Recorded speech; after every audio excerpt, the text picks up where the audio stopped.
occipital lobe. So the boundaries of the occipital lobe are the parieto-occipital sulcus and the pre-occipital notch, the imaginary line which we used to draw from the pre-occipital notch to the end boundary of the Sylvian fissure. So these are the two boundaries of the occipital lobe, the parieto-occipital sulcus and the pre-occipital notch.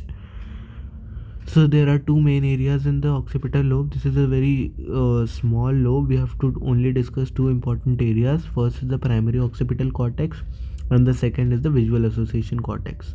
We can also call this primary visual cortex. Alright. Conscious awareness of visual stimuli. It helps in the conscious awareness of visual stimuli, and the visual association cortex helps in taking visual stimuli and applying meaning to that visual stimuli for its recognition. So let us talk about both of them one by one. First, let us talk about primary visual cortex. So suppose there is an object. This is a mobile phone, and we are seeing this. The lights from this object are falling on the retina, and through this they are reaching the primary occipital or primary visual cortex. So what primary visual cortex does is it helps in creating conscious awareness of that object. That is, we'll realize that there is an object. We'll not be able to identify it in this step, but we'll be realizing that there is something. Now this visual stimulus is passed to the association cortex. Now let us talk about the association cortex.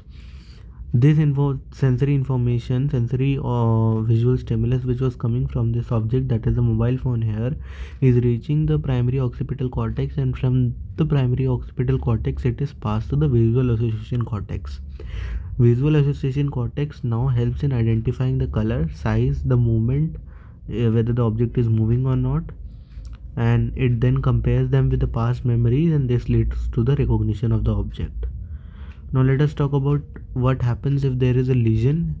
In the lesion of association cortex, we are able to see the object, but we cannot identify or recognize it, because in realizing that there is an object which is present in front of our eyes, only the primary occipital cortex is responsible. What the association cortex does is it helps us in recognizing the object, identifying that what is that object which is in front of our eyes. So if there is a lesion only in the association cortex, then we'll not be able to recognize the object, but we'll have a feeling that there is something in front of our eyes. We'll not be able to understand the object. This condition is called visual agnosia.